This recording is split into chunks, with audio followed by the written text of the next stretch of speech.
யாரோடு யாருன்ற தலைப்பில் கிட்டத்தட்ட பல அணி சேர்க்கைக்கானது வந்து அமித்ஷா கையில் தான் இருக்கா? அவர் நினைச்சது மாதிரி தான் அந்த காட்சிகள்லாம் அரங்கேற போகுது. அப்படி புரிஞ்சுக்கலாமா சொல்கிறத வச்சு? தேர்தல் உத்தரப்பிரதேசத்துக்கு வருதா? தமிழ்நாட்டுக்கு தான். அப்போ இல்லை, வாய்ப்பு இல்லை. அமித்ஷாவுக்கு எந்த ரோலும் இல்லைன்றீங்க சார்? வந்து புதுக்கோட்டையில் உட்காந்துருக்காரு, திருச்சியில் இருக்கார், கூட்டணியில் இருந்த தலைவரே போய் பார்க்க மாட்டேன்றார். அவ்வளோதான். தேர் ஷோயிங் இம் தேர் ஃபேஸ். போன வருஷம் ஏப்ரலில் கையெழுத்து போட்டோமா, வந்தோமா, 25 சீட்டாக 30 சீட்டாக வாங்கின்னு போயிடணும். அவ்வளோதான். இவரை சேர்க்குறது அவ்வளோ சேர்க்குறதுலாம் முடிஞ்சு போச்சு. கத்தம் அவங்க பாஷையில் சொல்லணும்னா இபிஎஸோட ஸ்டாண்டில் எங்கே காம்ப்ரமைஸ் ஆச்சு? இன்னொன்று, பிஜேபி மாப்பிள்ளை பொண்ணு, இது இங்கே இருக்கிற திராவிட கட்சிகள்லாம் பார்த்தா பொண்ணு மாமியார் மருமகள் மாதிரியா தெரியுது. 50 வருஷமாக அவங்களும் என்னென்னமோ குட்டிக்காரனெல்லாம் போட்டு போய் இப்போ வர அறிஞர் அண்ணா படத்தில் இருக்கிற பேரை கூட நீக்கிறாங்க. அப்போ அவ்வளவு பிரச்சனை இருக்கும்போது திராவிட கட்சிகள், அது திமுகவாகட்டும் அண்ணா திமுகவும், இந்த தேசிய கட்சிகள் ரொம்ப அப்படியே தேர்தல் நேரத்தில் கொஞ்சம் பல்ல பிடிச்சி பார்க்குற மாதிரி ஒரு சமிக்கைகள் காட்டுறாங்க. அதை தாண்டி ஒன்றும் இல்லை. என்னை பொறுத்தவரையிலும் என்டிஏ கூட்டணி தான் ரொம்ப ரொம்ப பலமாக இருக்குது. ஏன் அப்படின்னு நீங்கள் கேட்கணும். ஏன்னா நீங்கள் களத்தில் வந்து நீங்கள் பார்க்குறீங்க.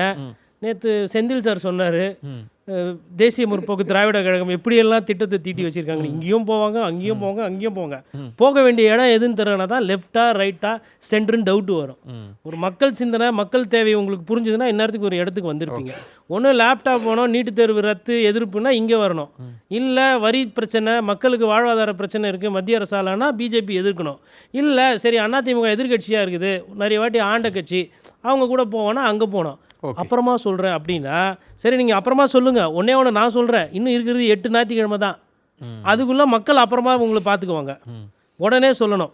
இப்போ நான் சொன்னேன் இல்லைங்களா, என்டிஏ கூட்டணி தான் பலன்னு தான் சார். எல்லாம் சின்ன சின்ன கட்சியெல்லாம் நீங்கள் சேர்த்துட்றீங்க. எலெக்ஷன் கமிஷன் பேர் டிபார்ட்மெண்ட் தெரியுமா? அது சின்னத்தை கொடுக்குற டிபார்ட்மெண்ட்டு. அங்கீகாரம் இருக்கா இல்லையான்னு. 2வது இடி அமலாக்கத்துறை, 3வது சிபிஐ இப்போ வேலையை ஆரம்பிச்சிட்டாங்க. அதுக்கப்புறம் இன்கம் டேக்ஸு, அதுக்கப்புறம் இப்போ சென்சார் போர்டு. இவங்களெல்லாம் பார்த்தா கூட்டணி கட்சி மாதிரி தெரியலையா அவங்களுக்கு? இப்போ இவங்கெல்லாம் பலம் சேர்க்க மாட்டாங்களா?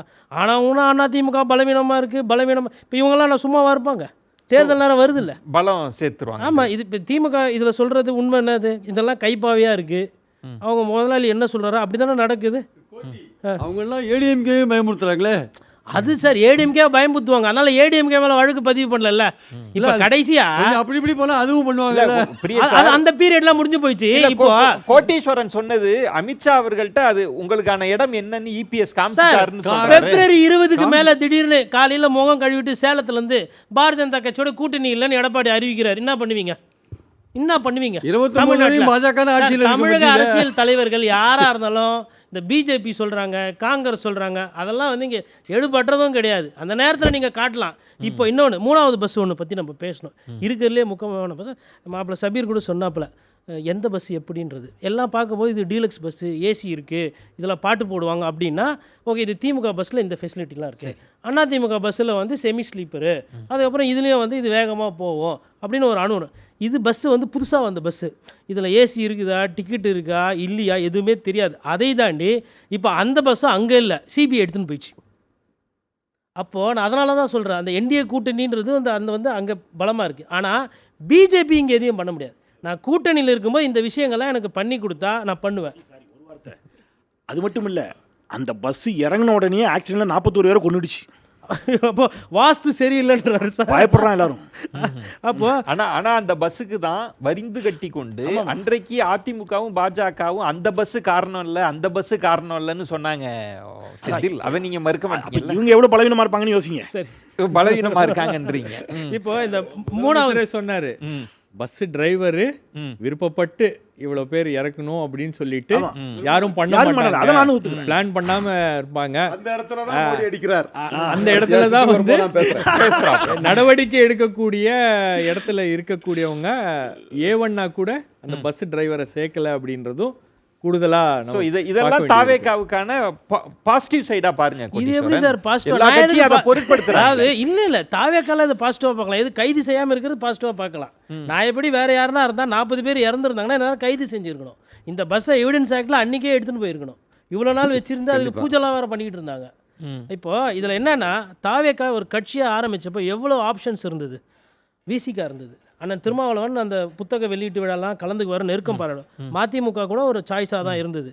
தேசிய முற்போக்கு திராவிட கழகம் டிஎம்டிகே, அப்புறம் காங்கிரஸ், அப்புறம் பாட்டாளி மக்கள் கட்சி, அப்புறம் மையம், அப்புறம் அம்மா மக்கள் முன்னேற்ற கழகம், அப்புறம் ஓபிஎஸ் அவர் என்ன சொன்னார்னா, இப்படிலாம் இருந்தால் திமுக ஜெயிச்சிரும் அப்படின்னு அவரும் அவர் மனசில் இருந்தது சொன்னார். அதே மாதிரி அமமுக சொன்னார், விஜய் ஒரு தவிர்க்க முடியாத ஃபோர்ஸு. இவ்வளோ பேர் இவ்வளோ கருத்து சொல்லிட்டு இதில் யாருமே போய் சேரலைங்க அந்த பஸ்ஸில். இப்போ பஸ்ஸில் சீட்டு இருக்குது, அந்த பஸ்ஸில் ஆட்சியில் பங்கு தரேன்றாங்க, அதிகாரம். அப்போ ஏன் போக மாட்டேன்றாங்க? ஸ்டார்டிங்கில் செந்தில் ஒரு விஷயம் நம்மளெல்லாம் சேலஞ்ச் பண்ணார். போயிருக்கு சார், வந்தோடனே பஸ் வருமானே தெரில, வந்ததுன்னா பார்த்துக்கலாம், எஃப்சிக்கு போயிருக்கிறது இருக்கட்டும். அவர் கேட்டார், யாருன்னா சொல்லுங்க, சரி கருத்து கணிப்பில் 40%, 45% எல்லாம் இருக்குது, எத்தனை சீட்டு ஜெயிப்பாங்கன்னு. நான் வந்து இதுக்கு முன்னாடி சொல்லியிருக்கேன், திமுக உறுதியாக குறைந்தபட்சம் 50 சீட்டு ஜெயிப்பாங்க, அதிமுக உறுதியாக குறைஞ்சபட்சம் 50 சீட்டு ஜெயிப்பாங்க. மிச்சம் இருக்கிறதே 134 தொகுதி தான். இந்த 134 தொகுதியில் தான் இவ்வளோ இருக்குது. இதில் இவர் எங்கே போய் நிற்க போகிறாரு, என்ன ஏது எதுவுமே தெரியாது. அதுலேயும் இப்போ இந்த யாரோடு யார் அப்படின்னு இந்த கேள்வி, இந்த கேள்விக்கு வந்து இப்போ நம்ம இவ்வளோ நேரம் பேசியுமே வந்து இந்த கடைசியாக ஒரு 4-5 கட்சிகள் வெளியில் இருக்குது. அவங்க தான் இன்னும் முடிவு பண்ணாமல் இருக்காங்க. புடி கிடைக்க மாட்டேங்குது. அவங்களுக்கு வந்து என்னென்னா, இந்த ஃபோன்லலாம் ஃபோன் பண்ணி உங்களுக்கு ஒரு விஷயம் தெரியலனா நீங்கள் கால் சென்டருக்கு ஃபோன் பண்ணி கேட்பீங்க, எண் 1 அமுக்கும் 2 அமுக்கும். இப்போ இது காங்கிரஸ் இப்போ சமீப காலமாக அவங்க ஒழுங்காக போயிட்டு இருந்த ஒரு திமுக இதை வந்து பேசிகிட்டு இருக்காங்க. இப்போ அந்த காங்கிரஸ் பார்வையிலேருந்து பார்க்கணுன்னா, காங்கிரஸ்லேருந்து பேசுகிறாங்கன்னா, திமுகவோட தான் கூட்டணியில் இருக்கிறீர்கள் என்றால் எண் 1 அமுக்கவும், திமுகவோடு இருந்து சண்டை போடுவது போல் நடித்து கொண்டு சீட்டு அதிக பார்க்குறீங்க, எண் 2 அமுக்குவோம். அப்புறம் தாவேகாவுடன் மறைமுகமாக பேசுகிறீர்கள் என்றால் எண் 3 அமுக்குவோம். அப்புறமா திமுக உங்களை இதெல்லாம் பார்த்து 1, 2, 3 பார்த்து உங்களை தூக்கி கூட்டணியில் இருந்து போட போகிறது என்றால் எண் 4 அமுக்குவோம். நான் நிறைய பேர் எண் 4 அமைச்சு போயிடுவாங்க. இதுதான் நடக்க போகுது. அவங்க இதை தாண்டி இன்னொன்று இருக்கு, எண் 9 இருக்கு. நீங்க டெல்லியோடு பேச விரும்புகிறீர்கள், அது காங்கிரஸ் பண்ண முடியாது. அது காங்கிரஸ் 9ஓட பேச முடியாது. எண் 9 அது வந்து மற்றவங்களுக்கு தான் அந்த ஆப்ஷன். எண் 9 வந்து ஸ்பெஷல் ஆஃபீஸரோட பேசுறது, அது வந்து மற்ற கட்சிகளுக்கு தான் இருக்கு. அது விஜய் சாருக்கு இருக்கு அந்த ஆப்ஷன். அவருக்கு தான் இப்போ சபீர் சொன்ன மாதிரி எண் 9 வந்து அங்கே தான் வெயிட்டிங்கு. உடனே யார் இப்போ அங்கே வந்து 9வது நம்பரில் யார் டெலிகாலரில் வெயிட் பண்ணிட்டு இருக்கிறாங்க பிஜேபி. மற்றபடி ஃபோன் எடுக்கலாம், பேசலாம், ஆஞ்சி போலோஜி அந்த ஏஜென்சி டிபார்ட்மெண்ட் அனுப்பிருந்துச்சு, அதோடு சரி. இங்கே வந்துட்டு ரெட்டலையை படுக்க வைக்கிறது, சூரியனை மறைக்கிறது, அதுக்கெல்லாம் இங்கே வேலையே கிடையாது. கோட்டி இன்னும் அதுக்கேற்ற மாதிரி நிலவரம் வரல. இன்னொன்று இருக்கு, ஆஞ்சி போலோஜி டிஜிட்டல் அரெஸ்டேஜி அதுவும் நடக்குது. அதுவும் வாட்ஸ்அப்பில் வருது, மெயிலில் வருதுன்னா டிஜிட்டல் அரெஸ்ட் இதில் அதுவும் நடக்குது. இதில் இன்னொன்று ரொம்ப வேடிக்கையான ஒரு விஷயம் என்னென்னு பார்த்தீங்கன்னா சார், இந்த மொத்தமாக வந்து கூட்டணியில் பங்கு, ஆட்சியில் பங்கு இருக்கிறதே 84 சீட்டு தான். நீங்கள் திமுக கூட்டணியில் போனால் அவங்கக்கிட்ட இருக்கிறது 84 தான் அவங்கக்கிட்ட கொடுக்க முடியும். குறைந்தபட்சம் 150 சீட்டில் வந்து திமுக நிற்கணும், அதே 150 சீட்டில் அதிமுக நிற்கணும். அப்போ தான் அவங்க தனி ஆட்சி பிடிக்க முடியும்.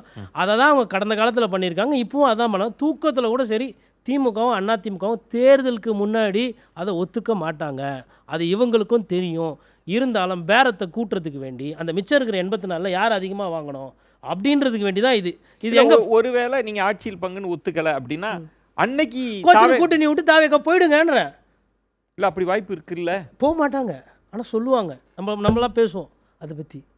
தேர்தல் ஆணையம் கடைசியாக பேன்னு வந்து ஊதிடும் ஒரு நாள், இத்தனாம் தேதி. அதுக்கப்புறம் இருக்குது பாருங்க கூத்து. அப்போ கடைசி, ஏன்னா ஃபஸ்ட்டு சீட்டு கேட்டால் இல்லைங்க ஆல்ரெடி ஆள் புக் ஆகிடுச்சு, பஸ்ஸில் ஏறும்போது நடுவுலையாச்சும் கொடுங்க, ஜன்னல் ஓரம்னா கொடுங்க. இல்லை, அதில் ஆல்ரெடி உக்காண்டாங்க. முன்கூட்டியே ஏதோ ஒரு பஸ்ஸை பார்த்து போய் உக்காந்து ஏறிக்கிட்டா பிரச்சனை கிடையாது. இல்லைன்னா கடைசியில் இங்கேருந்து கோயம்பேடு போவீங்க, கோயம்பேடில் பஸ்ஸு போயிருக்கும், அப்புறம் கிளாம்பாக்கம் போவோம், கிளாம்பாக்கத்துலேயும் பஸ்ஸு போயிருக்கும், அப்புறம் தக்காளி வண்டியில் தான் ஏறி போகணும். நான் யதார்த்தத்தை பேசுகிறேன். கிட்டத்தட்ட 2026 தேர்தல் நுட்பங்கள் எல்லாம் ஒரு பஸ்ஸை வச்சே விளக்கிட்டாரு. களம் எப்படி இருக்கு? எப்படி அமைஞ்சாலும் 4 முனையோ 3 முனையோ, களம் எப்படி இருக்கு? யாருக்கு சாதமாக இருக்கு? எப்படி கணிக்கிறீங்க? யாருக்கு இல்லை, எனக்கு பெரிய வருத்தம் என்னென்றால், இப்போது 91 ஒரு தேர்தல் நடக்குது, ராஜீவ்காந்தியினுடைய அசாசினேஷன் நடக்குது. அதன் பிறகு வந்து ஜெயலலிதா வந்து விட்டார். அது ஒரு தெளிவான தேர்தலாக இருந்தது. 96 வந்து யார் நினைச்சாலும் ஜெயலலிதாவை வந்து திரும்பி அவங்களே வெற்றி பெற முடியவில்லை. பர்கூர் 2001 வந்து அவ்வளோ தெளிவான தேர்தல் கிடையாது. அவ்வளோ சூப்பரான ஆட்சி கொடுத்து கூட அஃப்கோர்ஸ் நிறைய கலவரங்கள் இருந்து பிரச்சனைகள்லாம் இருந்தது. அப்படி இருந்து கூட 2001 வந்து பாக்கி இருக்கின்ற, அதாவது இந்த கூட்டணி கட்சிகள் எல்லாம் காலி பண்ண வேண்டும் என்ற ஒரு அடிப்படையில் வந்து திமுக ஒரு அப்ரோச் எடுக்கிறது. அது வந்து கம்ப்ளீட்டாக மிஸ்ஃபயர் ஆகுது. 2001 வந்து மறுபடியும் ஜெயலலிதா அம்மையார் வந்து விட்டாங்க. அதன் பிறகு என்ன ஆகுதுன்னு பார்த்தீங்கன்னா தெளிவான ஒரு தேர்தல் 2006 வருது. அது ஏன்னு பார்த்தீங்கன்னா வேற டெஸ்மா எஸ்மானெல்லாம் போட்டு 1,00,000 எம்ப்ளாயீஸ் எல்லாம் டிஸ்மிஸ் பண்ணுறாங்க. 2011 மறுபடியும் தெளிவான ஒரு தேர்தலாக இருந்தது, ஒரு பிரச்சனை இல்லாத தேர்தலாக இருந்தது. நமக்கு தெளிவற்ற ஒரு தேர்தல் வந்து 2016 மட்டும்தான் இருந்தது. 2021 தெளிவான தேர்தல் தான். அதாவது எடப்பாடி எல்லாம் கொண்டு போய் அங்கே வச்சுட்டாரு, வெங்கையா நாயுடு இங்கே வந்து செக்ரட்டரியேட்டில் உட்காந்து ஆய்வு செஞ்சார், இந்த மாதிரி விஷயங்களா. 2016 மட்டும்தான் ஒரு தேர்தல், ஒரு தெளிவில்லாத தேர்தல். இவர்கள் அந்த 3ஆம் ஒரு கூட்டணி அமைந்ததுனால, தேமுதிக தலைமையில் அமைந்ததுனால வந்து மறுபடியும் ஜெயலலிதா அம்மையார் வந்து அதிகாரத்துக்கு வர்றாங்க. 2026 தேர்தலினுடைய நுணுக்கம் என்னன்னு பார்த்தீங்கன்னா, ஒரு பக்கம் விஜய் என்ற ஒரு மாபெரும் அரசியல்வாதி நின்று கொண்டிருக்கிறார். அவர் அரசியலுக்கு வந்தால் இல்லையென்றால் ஜெயித்து விட்டால் என்று எடுத்துக்கொள்ளலாம். அவர் என்ன செய்வார்னு அவருக்கே தெரியாத ஒரு நிலைமை இருக்கிறது.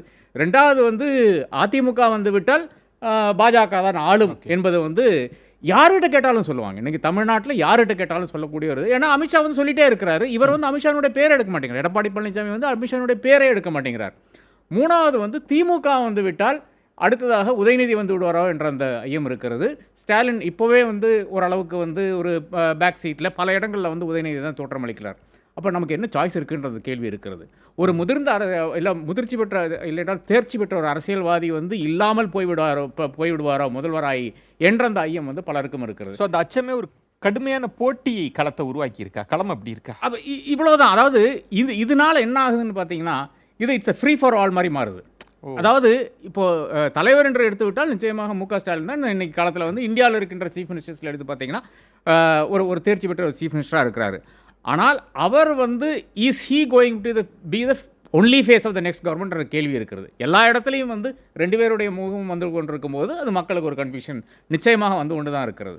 அப்போ இவர் வந்து முதன்மையான ஆளாக மாறிவிடுவாரோ என்ற அந்த ஐயம் வந்து பலருக்கும் இருக்குது. அது திமுகவுக்கு ஒரு நெருக்கடி தான். திமுகவுக்கு நிச்சயமாக 100% அது பெரிய நெருக்கடியாக இருக்கிறது.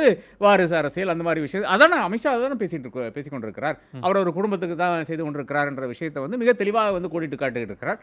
அதற்கு எதுவாகத்தான் இன்னைக்கு வந்து ஒரு 21 வயசான ஒரு இளைஞன் வந்து இன்னைக்கு ஒரு பெரிய ஒரு பேனரை வந்து படம் வந்து ரிலீஸ் பண்ணுறாரு. என்ன தகுதி, இந்த மாதிரி விஷயங்கள் வந்து பேசப்படும். அப்போ அங்கேயும் ஒரு பிரச்சனை இருக்குது. இதுதான் நம்மளுடைய ஃபீல்டுன்றது இவ்வளோதான். What is the choice? ஒரு காலத்தில் வந்து அதாவது நான் இந்த பெனோரமாவில் இருக்கின்ற 91 இதுவரையான காலகட்டத்தில் வந்து we were very clear. நமக்கு மிக தெளிவாக தெரியும் இவர் வேணும் இவர் வேண்டாம் நம்ம வந்து முடிவெடுத்தோம். இன்னைக்கு அப்படி முடியாத ஒரு சூழல் இருக்கு. இந்த சாய்ஸே வந்து பிரச்சனைக்குள்ள ஒரு சாய்ஸாக தான் இருக்கிறது. அதனால தெளிவில்லாத ஒரு தேர்தலை தான் நாம் வந்து அணுகி கொண்டிருக்கிறோம். விஜய் ஃபேக்டர்ன்றது நீங்க எப்படி மதிப்பிடுறீங்க? இப்போ முதல் சுற்றுல கூட்டணி சேர்க்கிறதுல அவருக்கு இருக்கிற சவாலை பேசணும். ஆனா தாக்கம்ன்றதுல எப்படி பாக்குறீங்க? விஜயினுடைய செல்வாக்கு தாக்கம்ன்றது எப்படி பாக்குறீங்க? விஜய் வந்து என்னை பொறுத்தவரை ஒரு டிஸ்ரப்டர். அதாவது இப்போ பல இடங்களில் வந்து இளைஞர்கள் நிச்சயமாக அவர்களை விரும்புகிறார்கள். எங்கே போனாலும் பெரிய கூட்டம் இருக்கிறது. பலரும் வந்து இந்த இணையம் மூலமாக ரெஜிஸ்டர்டு ஓட்டரால் ரெஜிஸ்டர் பண்ணிட்டாங்க. அப்போ பல இடங்களில் வாக்கு வரும் என்பதில் எனக்கு வந்து மாற்றுக்கிறது கிடையாது. அது திமுக வாக்காக இருக்கலாம், அதிமுக வாக்காக இருக்கலாம், அது யாருடைய வாக்கான வேணா இருக்கலாம். அப்போது பல இடங்கள் இப்போ இந்த ஒரு ஆஸ் ஐ டோல்ட் ஏர்லியர் இந்த ஒரு நிலையில் அதாவது பெரிய இஷ்யூஸ் எல்லாம் ஒன்றும் கிடையாது. ஆட்சிக்கு எதிராக சில இடங்களில் மனநிலை இருக்கத்தான் செய்யும். அது எங்கே இருந்தாலும் சரி. ஆனால் ஆன்டி இன்கம்பன்சி பெருசாக ஒரு 4% 5% மேலே எல்லாம் தமிழ்நாட்டில் இருந்ததே கிடையாது. அப்போ அந்த ஒரு சூழ்நிலையில் என்ன ஆகுதுன்னு பார்த்தீங்கன்னா இவர் ஒரு டிசைடிங் ஃபேக்டராக மாறுறாரு. பல இடங்களில் வந்து இப்போ ஒரு 5000 ஓட்டு 10,000 ஓட்டுக்கு வந்து வித்தியாசத்தில் ஜெயிக்கக்கூடிய இடத்துல என்ன ஆகுதுன்னு பார்த்தீங்கன்னா இவர் வந்து அந்த 5000 10,000 எடுத்து விட்டால் அப்போ அது எல்லா கட்சியிலிருந்தே எடுக்கிறார் இவர். இட் இஸ் இவருடைய அப்பீல் என்னன்னு பார்த்தீங்கன்னா இவருடைய கொள்கை கிடையாது, ஒரு கம்யூனிசம் கிடையாது, ஒரு திராவிட மாடல் கிடையாது. எல்லாத்தையும் சேர்த்து ஒரு பருப்பு பாயசம் இது லஸ்ஸியும் எல்லாம் மிக்ஸ் பண்ணி ஒரு அரசியல் தான் அவர் பண்ணி கொண்டிருக்காரு. அதான் அவருடைய ஐடியாலஜியாக இருக்கிறது. அப்போ எல்லா இடத்துல இருந்தும் ஒரு ஈர்ப்பு சக்தி அவர்கிட்ட இருக்கிறது.